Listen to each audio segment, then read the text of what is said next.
Welcome to In Her Voice, a podcast created for women who listen to and live by their deepest wisdom, their inner voice. This was made for you, the woman who feels pulled to more, to lead, to create, to dream, and to be a world changer. My name is Kelly Covert, and I am an inner voice coach. Join me here each week as we explore what it means to reach for your inspired potential, all while honoring your worthiness each and every day.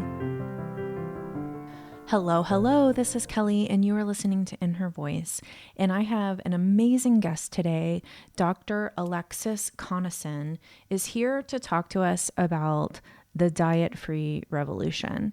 And this is some personal work that I've been doing, I would say over the past year and a half or 2 years of really letting go of diets and accepting myself where I am and relearning how to eat intuitively in a way that is connected to my body and gentle and compassionate with loads and loads of grace. And I was so excited to have Alexis on to talk about her work as a psychologist, as someone who specializes in helping people with eating disorders, and her new book, The DietFree Revolution. And we talk a lot about what health means. We talk a lot about the systems that are in place that are actually keeping people from being able to let go of dieting, if you can believe it or not. Just a really, really great conversation. And she also shares some about her personal journey of flip-flopping, if you will. Like really, she began her career as someone who was helping people lose weight.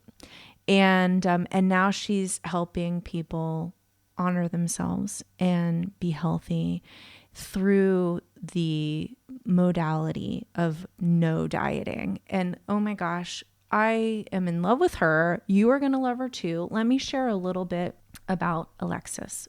Alexis Conason is a clinical psychologist and eating disorder specialist in private practice in New York City. She is the founder of the Anti-Diet Plan, a weight-inclusive online mindful eating program. Dr. Conason serves on chapter leadership for the International Association of Eating Disorder Professionals, New York chapter, and the board of the Center for Mindful Eating. She was previously a research associate at the New York Obesity Nutrition Research Center in affiliation with Columbia University. She earned her doctorate degree in clinical psychology from Long Island University CW Post.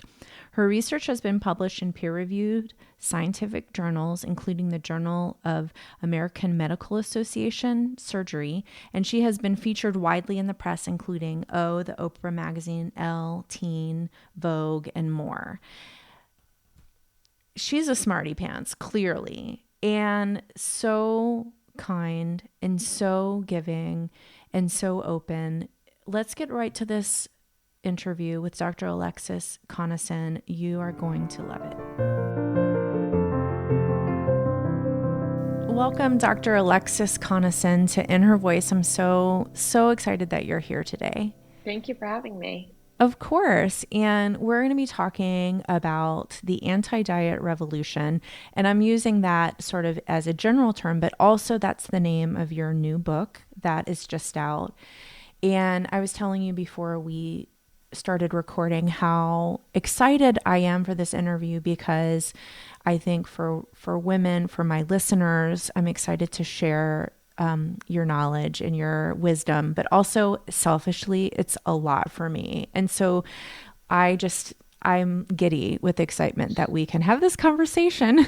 Yeah, well, I'm really excited too. And I'll just clarify that my book is The DietFree Revolution. Oh, thank you. I had it wrong. So the book is The DietFree Revolution. My Instagram is the Anti-Diet Plan, and my online course is the Anti-Diet Plan. So Gotcha. A lot of people merge those, and we get the Anti-Diet Revolution. Which that's exactly what I did. So thank you for clarifying it. And for those of you who are interested in Alexis's book, we will definitely put a link to that in the show notes, so there won't be any confusion over what book it is and how to get it. So, diet free. How the hell do we even start talking about not dieting in our culture? Well, I think we're doing it. I think that Yes. the more that we can just kind of like open up these conversations and people get the idea that we don't need to diet, that's how we start talking about it. I mean, I know for me, most of my life, it was never something that was questioned. So the conversation, I didn't even know to ask the question or to open up the conversation. And that is what I think is one of the most harmful things about diet culture is how it kind of slips under the radar a lot of the times. It's just this totally normal thing that's part of our life that we don't recognize or pay attention to really in a critical way in terms of questioning why are we doing this? Is this beneficial? Who is this benefiting? And often it's not us. Yeah, almost all the time. It's Yeah. not us, Hmm. unless we're selling supplements or something Yeah. like that. So I'm really curious. I was looking at your website, and you are, and I say this with so much love and admiration, you are a smarty pants. I mean, you have like experience and degrees and like all of these things. And yet you say you came from this place just like we all did of being so immersed in diet culture you didn't even recognize it was diet culture. Mhm. And what I'm really curious about is, when did the shift start to happen for you? So for me, it was really when somebody posed the idea that diets don't work because despite having spent like most of my life on and off diets, and the time, I don't know, this was probably trying to think when I was in my late 20s, that this idea, someone mentioned this to me. So I'd spent like 2 decades of my life going on and off diets, and it had literally never occurred to me that this whole paradigm might not work. So, I went through all of my schooling, all of graduate school, my training, everything, working from a completely weight normative paradigm, like working within weight loss. I was working in obesity, quote unquote, obesity research. I was working at a bariatric surgery clinic. I was, really immersed in this idea that my career was going to be about helping people lose weight, because it was something that I had struggled with so much of my life in terms of feeling that, my life would be better if I could just make my body smaller. And Mm-hmm. I couldn't figure it out for myself. So, of course, I, dedicated my career to it. And yeah, it was really like just a completely happenstance in a way that I was, pretty soon out of graduate school, and I had just opened up my private practice, and I took a training in mindful eating. And the training itself was still from a very weight normative paradigm. There was a whole section about counting calories, and they gave out these little calorie counting books so we could see how much calories and fat were in our food. But some of the people who were at the training were health at every size informed professionals, and they started pushing back on this. And they started just, in the conversations we were having, because we were at this retreat center, so spending like all day together. Um, and they just started, talking to me. And I remember this one person saying, but diets don't work. And I was like, what? Like, Wait a minute, what? yeah, it was like the most radical thing because no one had ever said that to me before. Or, and it made me question it because I always assumed, like so many of us do, that of course diets don't work. There's just something wrong with me that it doesn't work for me or that I can't stick to it. I need more willpower, more motivation. I need to be more disciplined, get control of myself, so it was like a very self-blame narrative that I held and thought that, of course, like this was working for everyone else. So it was this really radical idea. To be honest, I didn't necessarily take it in right away, especially because I was so immersed in this kind of fat is bad narrative in my training, working in obesity research and in bariatric surgery and things like that. But it kind of rattled around in my brain for a while. And I started looking into it more, reading some of the research, looking at things more critically, even the research that I was reading within the weight normative paradigm. And it's very convincing. Mm-hmm. It took me some time, but I was very sold on it. And if you continue, one of the reasons that I really wanted to write my book was because even just from a research perspective, like so much of what the data shows is not what's being translated to the mainstream public. And there's just so much misinformation out there. Yes, and I love that you came to this like after you were like full-fledged professional, like Mhm. in the work, doing a different kind of work that you felt at the time, I'm sure you felt useful and helpful and that it was needed. And it really feels like a full, like a 180, but It with the same through line. Yeah, and it was a 180. And I mean, I think that when I started my career, I thought that that was that encouraging people to lose weight or trying to, help them on that path was the way to help because that's what I felt like the answer was for myself. Like that's what I Mm-hmm. was seeking. Um, but I was seeing that people were doing the same thing over and over again, and it doesn't work. In a way, it was also refreshing to understand that, it's not just me, it's not my clients, it's the paradigm that's failed. And the good news is that there's something else out there that tends to be a lot more effective, a lot more sustainable long term, and that's actually helpful to people. Mm-hmm. So, once I was able to kind of um, make that transformation, which didn't happen overnight. I'll tell you, it was Thank you for definitely, saying that. yeah, it was a few years, because, then you get into this place of like diets don't work, but like we can still try to lose weight, and you try to kind of balance that line for a while, which is just trying to have our brain kind of slowly come to absorb this very contrasting information. But ultimately, there's a lot of harm that's being done in promoting weight loss, intentional weight loss and dieting. And, I don't think that we can kind of have it both ways. So, Mm-hmm. Yeah, but I it was, completely agree. yeah, but it was a process. But eventually it was refreshing to know that there was something else out there. Mm-hmm. Well, and I imagine it sounds to me, what I hear you saying is that you were doing the personal work too of making that shift away from diets and into a different idea of what health is at the same time that you were making this professional shift. Was Yes, that definitely. challenging? I mean, I feel like it's challenging enough to do the personal work, but on top of that, to feel like as a professional, I don't love to use the word fighting, but nothing else is coming to mind, fighting against or going against the popular opinion.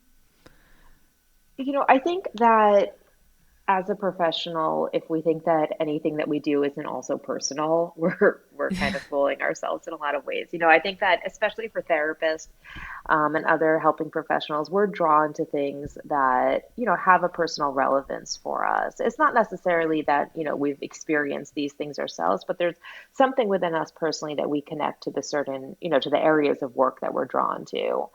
And I think that anytime that we go through personal evolutions, that is reflected in our work, whether it's like a shift in the philosophy, a different methodology that we're using. I think it's all connected, and vice versa. Like, we can sometimes, I've attended really powerful professional trainings that make me rethink things in my own life, in my personal life too.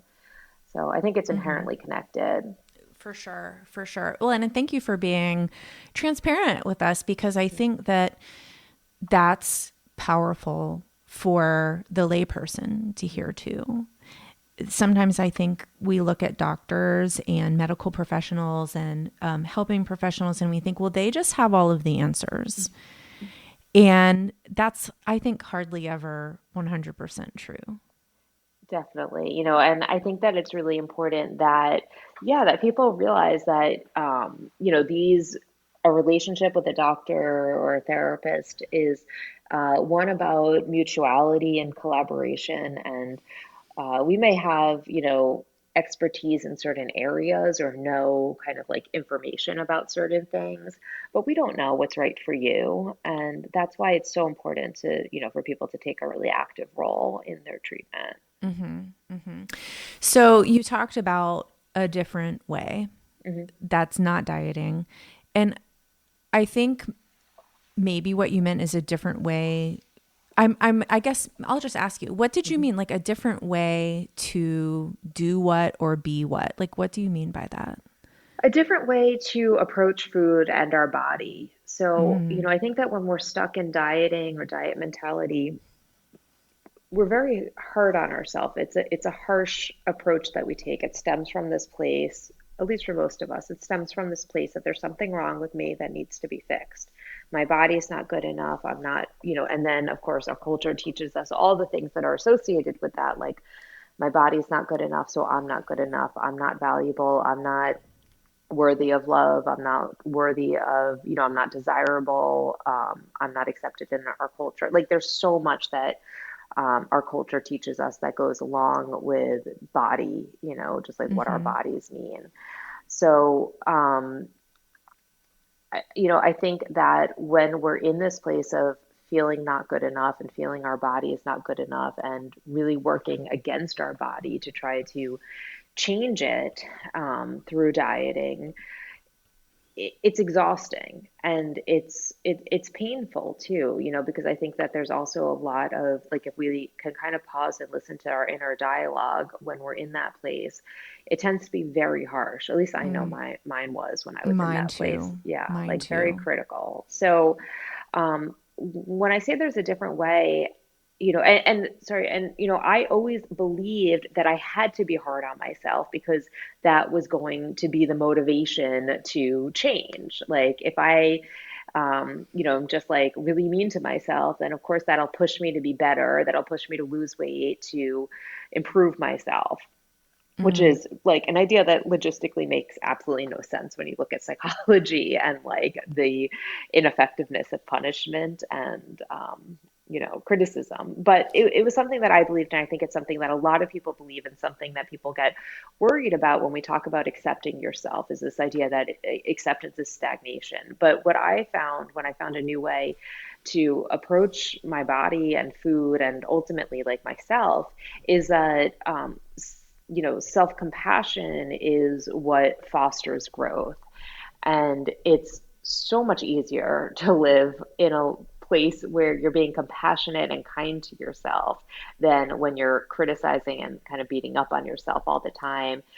Similarly, in terms of like dealing with like actual eating and our connection with our body, when we can listen to what our body wants and eat what we want and not be fighting in this restrictive, like I should eat that, I shouldn't eat that, this back and forth that's consuming so much of our time and energy, that brings us to a much more peaceful place too, because everything just starts kind of working more in alignment. It's so true. I know I've really been diving deep into this work, this specific work, I would say over the last 2 years.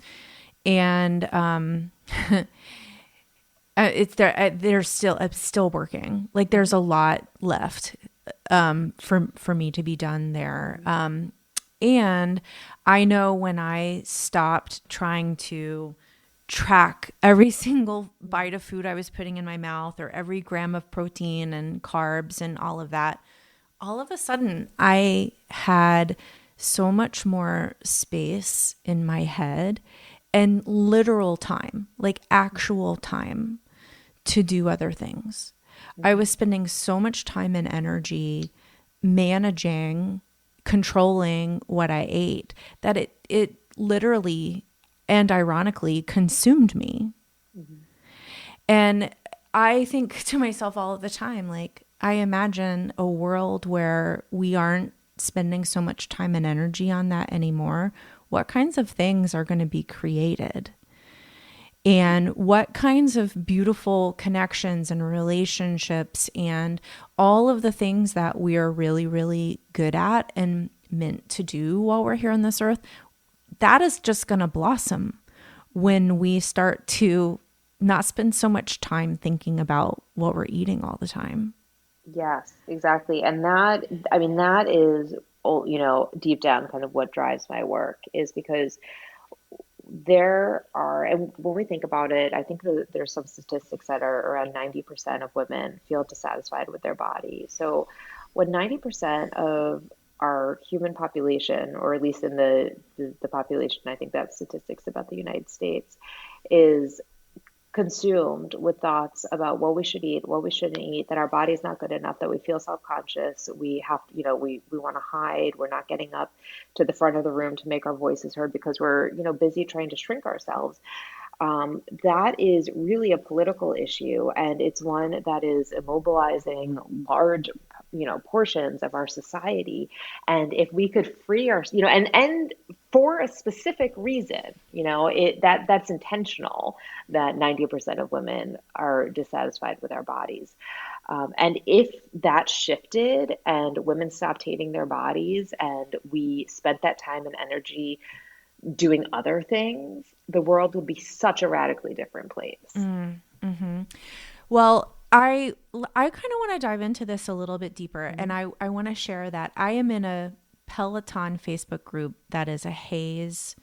It's called Peloton Haze, HAES, which stands for Health at Every Size. I'm saying this for my listeners, and anti-diet community. And actually now I see that you're in there too. Yeah, I was just gonna say I'm in there too. which is funny because I actually told everyone I was interviewing you today and asked if people had questions because I don't always think of all of the questions that are the best ones.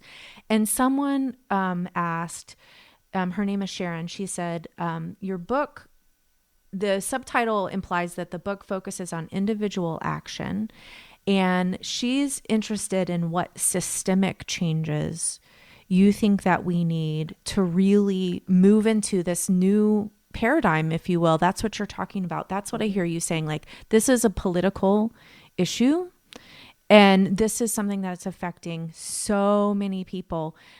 Yes, we can do things one person at a time, but is there a way to change the system?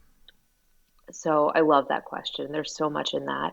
I want to start by saying that I think that, systemic change that the individual can impact systemic change in terms of each person. I really think that each person who opts out of diet culture has an impact on their immediate ecosystem. So whether that is one person who's just kind of talking to like their friends and family, who then maybe pick up a book or start questioning something that they hadn't questioned before. And it creates a ripple effect because then they talk to their friends and family, they talk to their friends and family. And that is how movements start, and then we have to also factor in that some of these people that we might be impacting on an individual level could be our doctor, could be our therapist, our a lawmaker, a politician, who then, kind of gets their eyes opened about this and has more power or more influence over other people. So change can happen by freeing ourselves from that system. I don't want to in any way diminish that value. Mm-hmm. And I think we need large scale change too. Of course, that's, I'm not I'm not in like politics or public service, but clearly that needs to be needs to happen. As a psychologist, I am trained on working on a more of a one-to-one level, and when we talk about individuals, I think we can also recognize the systems at play. I think that one danger that a lot of the times we fall into as psychologists is holding, really focusing on individual pathology. For example, therapists who work with eating disorders might focus a lot on family dynamics or, individual factors that can lead to these struggles with food and body image. And yes, those things are important, but also when 90% of women don't, feel good about their bodies, that's not an individual issue, that's a cultural one. Right. So, I think even when we're working on an individual level, like as a therapist, I work one-on-one mostly with clients, in addition to my group programs.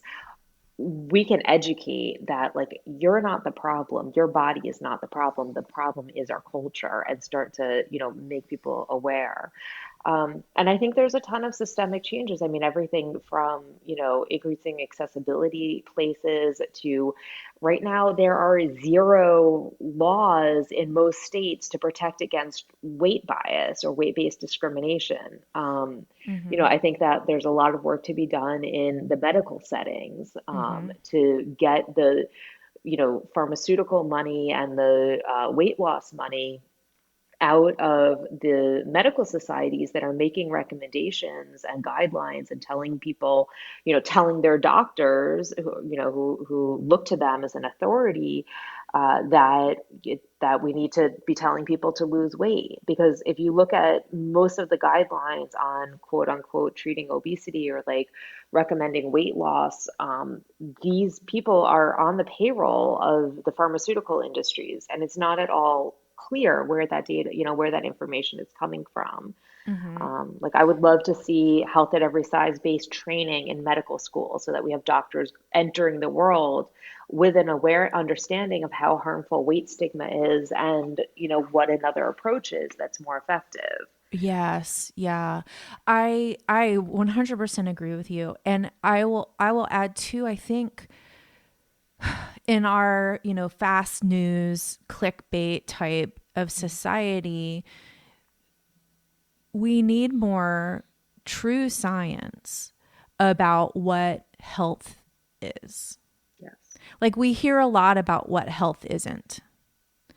And this has been part of my journey too, is like understanding what health means away from diet culture. And it's really hard to separate those two out. And I know I'm working with a nutritionist who's a Hayes certified nutritionist, and she has helped me. And a big help has been knowing like science. Like she'll share studies with me about, what happens to our bodies when we diet and restrict calories and how that makes us feel. And that really helped me. And it's interesting because I wouldn't call myself like a sciencey person, Hmm. but for some reason, when it comes to my health, I think, okay, well, I don't want to just know how I feel. I want to know exactly what everything means. Hmm. And I think that doing more about that, like having more public statements about what health is and what health looks like, would be super helpful to everyone. Hmm. Yeah, I agree. And that's something that I try to do in my book. Like the first um, chapter, I think, really goes into like dieting and health and how, what the science really says about weight and health. And if you are concerned about your health or you want to make changes to improve your health, here are the things that science shows actually does improve your health. And it's not really about weight. There was a great study that was just published recently and covered in the New York Times talking about how it's, it was a review article going over, many, many different studies that show pretty conclusively that fitness is far more important for our health than weight. So, I think that there are things that we can do if we want to improve our health. Focusing on weight loss really isn't one of them. Would you mind sharing, besides fitness, what are some other things that we could choose to focus on instead of weight when it comes to health? Yeah, so some of the things that have been shown in research to improve how, to impact our health, independent of weight loss, is uh, fitness, nutrition, sleep, um, eating more fruits and vegetables, which would fall under nutrition, stress management, social connections. Loneliness has a really profound impact on our health. Um, those are some of the ones that not drinking alcohol in excess.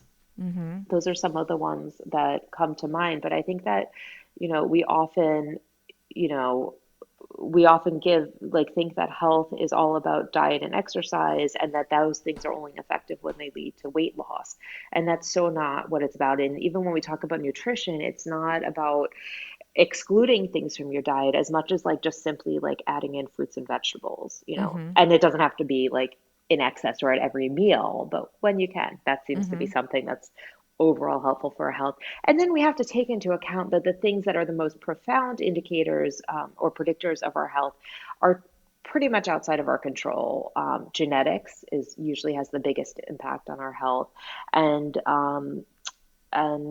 income, wealth is the biggest factor. The discrepancy between the top 1%, of in our culture financially, and the bottom is huge. I forget what the Mm-hmm. numbers are, but it's like there's a certain number of years life expectancy based on income level, and it happens throughout the spectrum. So it's not just that the 1% are doing a lot better than the bottom 1%, but that like for every whatever income bracket that you go up, you have more life expectancy. So Wow. Well, and yeah. that's so I'm so glad that you brought that up because it kind of highlights another question that someone asked. This is Megan who asked, I really appreciate asking folks who hold multiple privileged identities. And I think, as white women sitting Hmm. here talking about that, that includes both of Yeah, us, definitely. to share more about how their work applies to or possibly leaves out folks who hold more marginalized identities. How did you consider and address this when you wrote this book? So it's complicated. And I think that inherently I see things through my lens, right? Sure. I don't Yeah. know what life is like as anything other than a thin, privileged, multi-privileged white woman. So the first thing I tried to do in my book is just to kind of say that's I'm inherently limited by my perspective. And I think that, something that is a criticism of intuitive eating or mindful eating is that, in financial barriers in terms of like having, not having adequate access to food does impact our sense of security and our ability to really eat in a way that's non-restrictive. Like if Mm-hmm. we say, oh, I love eating even fresh berries, right? Like, which can be expensive. Do we, if we don't have unlimited access to have as many berries as we want, that's something that's going to feel restricted. And that, I just thought of one example, but, obviously that could happen with any kind of food and with food generally, if you don't have, I think it happens for people who both don't feel like don't have availability to access food to satisfy hunger, Mm-hmm. and it happens Yeah. for people who don't have access to food that basically they can eat whatever they want whenever they want it, which is, the underlying premise of mindful Mm-hmm. eating and intuitive eating is that we will always have access to food. And for some people, that's just not the reality. Yeah. So, that Well, was, and it yeah. just that takes me back to what you were saying about health, Hmm. right? Like the things that you said, nutrition, Hmm. sleep, social connections, Hmm. stress. If you don't have enough food, all of those things are going to be challenging. Hmm. Yeah. So yeah, and I think, and then this also goes back to what can we do on a systems Yes. level to make Hmm. change for this, for sure. This is a social problem. Yeah. Wow. I Yes. mean, I feel like we could go really deep on this, but I just want to say that I appreciate you being transparent because that is what you can do to say, "Hey, I don't have all of the answers. I don't know what it's like to live without, and I still have deep compassion and Hmm. want that change for everyone." So I want everyone to buy this book and to read this book.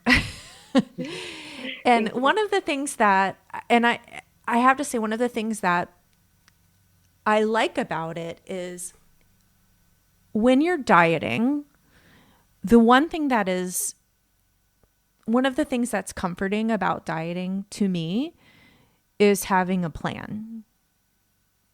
And when I started to shift away from dieting, I felt totally untethered.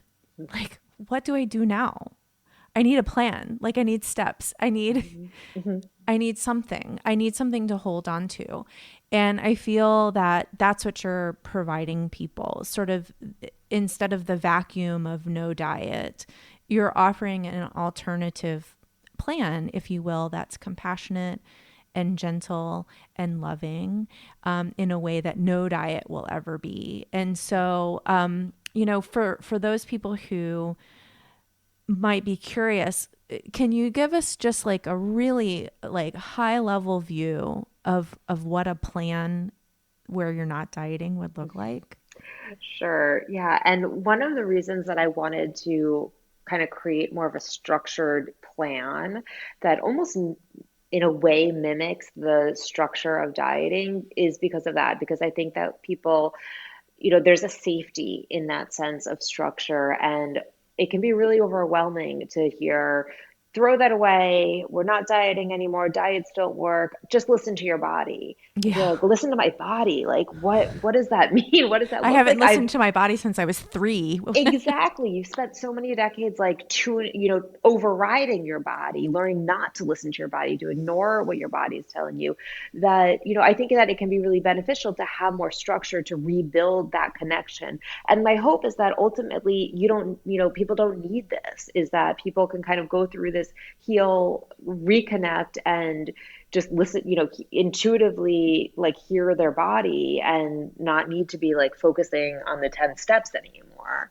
But like Hmm. anything else, when you're learning a new skill, I do think it can be helpful to break things down until it becomes more second nature. So, in the book, the first two steps are just kind of about understanding why diets don't work, why our health is not determined by our weight, and addressing some of the things that I think keep people stuck or holding on to dieting, like all the promises that dieting makes, that to kind of help people recognize dieting doesn't really deliver on those things. Hmm. So, here are things that we can do instead. Because I think when we still have that attachment to dieting in that sense that, like, but that next diet's going to work, or I still need to lose weight because it's going to improve my health, and the only way I can improve my health is through losing weight, it's really hard to listen to our body and honor what our body's telling us. So, Hmm. the first two chapters are step one is say goodbye to dieting, and step two is challenge your assumptions about weight and health. And those two chapters are really dedicated to that, to just helping people say goodbye to dieting and recognizing, that there's so many different ways to work on our health that don't involve the misery of dieting or the futile attempts to control our body size. Um, the step three is about learning a 5 minute meditation. I think that mindfulness is one of the most powerful tools we have to start to listen to our body and hear the innate wisdom of our body. So Hmm. I do encourage people to develop a meditation practice. And a lot of the times people get intimidated when we talk about meditation because it's like, oh my gosh, like meditation, that's something that's going to take up a lot of my time. I don't have 20 minutes every day to meditate or an hour to meditate. I don't have a special place to go to meditate. And even when I do try to meditate, I can't clear my mind. And meditation isn't about any of those things. Mindfulness is actually just about becoming aware and present with what's on your mind. So even if you can't clear your mind, that's totally fine. That's kind of what mindfulness is actually about, is just observing a busy mind. Hmm. And it can be done in 5 minutes or even 3 minutes a day. Hmm. So I think that kind of each step in the program kind of builds the foundation for the next one. And I think mindfulness, that basic practice, is what builds our ability to hear like hunger and fullness and other things that our body's Hmm. telling For us. sure. For sure. Um, and then, yeah, step four is you are not broken, which really gets into self-compassion, because I think that that's the other foundation. No matter what we're doing, it's really helpful if we can kind of come from a stance of acceptance and self-compassion. And then we get into steps 5 and 6, which are hearing your hunger and finding fullness. This is what a lot of like mindful eating or intuitive eating programs focus on, is just kind of listening to your body, hearing when you're hungry, when you've had enough to eat. Step 7 is embrace your yum, learning what foods you enjoy, really tuning into the taste of different foods. Step 8 is let your body be your guide. And this step I think is really important and something that's a common misunderstanding about anti-diet or intuitive eating or mindful eating, which is that if we're, anti-diet, that means we have to eat everything. And we don't. It's really about listening to your body and understanding how certain foods make you feel. And if certain foods make you feel lousy, like there's nothing saying you have to eat these foods that don't make you feel good. Mm-hmm. So step 8 is really about learning to listen to that. Step 9 is about learning to manage emotional eating with compassion.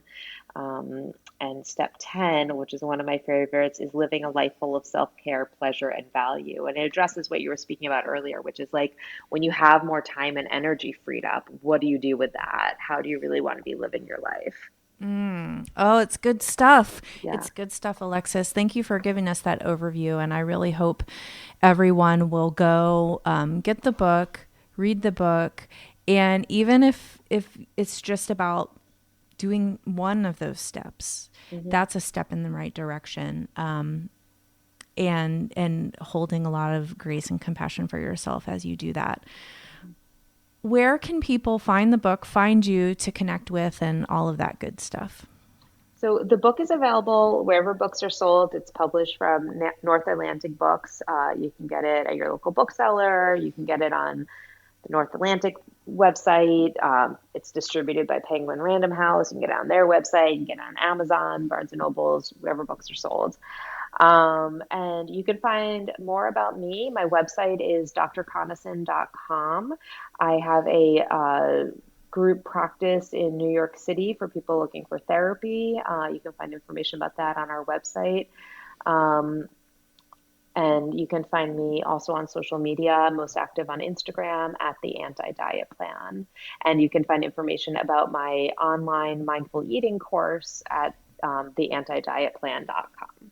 Awesome. And we'll put links to all of that good stuff Perfect. in the show notes. So as you are listening, you can just click on over and follow on Instagram and get the book and all of that good stuff.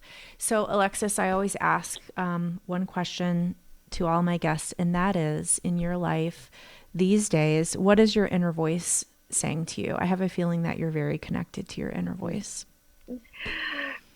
Yeah, I think that my inner voice has become such a kinder place over the last decade or so. And I think my inner voice is saying, you are enough. Yes, you are enough. We all are enough. This has been so wonderful. Thank you for sharing your wisdom and your time. And I will just say, you said you're not a politician or a policymaker, but I feel like you're on the right track to helping change the systems as well as helping the individual. So thank you for the work that you're doing. Oh, I hope so. I hope that we're all working together to make those changes. 100%. Thanks, Alexis. Thank you. I would love to hear what your biggest takeaways from this conversation were, because I really think that when we start to reflect on what we consume, and what I mean is, whenever you listen to this podcast, I want you to take the time to reflect on it, to think about it, to let it soak in, to take what feels right and to leave what doesn't. So I'd love to hear your thoughts on this interview.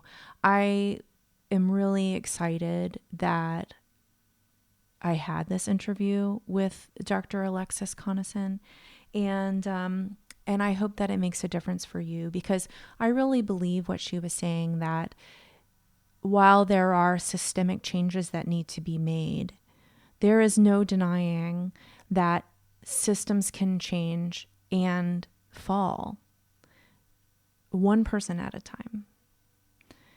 When you decide that you're not going to talk about dieting anymore with your girlfriends, that's a system that's falling. It may not be a big one, but it's something, and it matters. When you decide that you are not going to continue seeing a doctor that harps on you about losing weight, that's a change in the system. So you do have power, and you can create change with your choices and with your decisions. And I just want you to feel very empowered in going out and doing that, because I still just think about all of the amazing things that we're going to be creating with all of this extra energy and time and creativity we have, because we're not thinking about what we're eating all the time. Amazing, amazing, amazing. And I want to remind you that wherever you are in your journey, in your life, in your understanding of yourself, that you deserve your own love. You are wonderful. You are amazing. And you are worthy.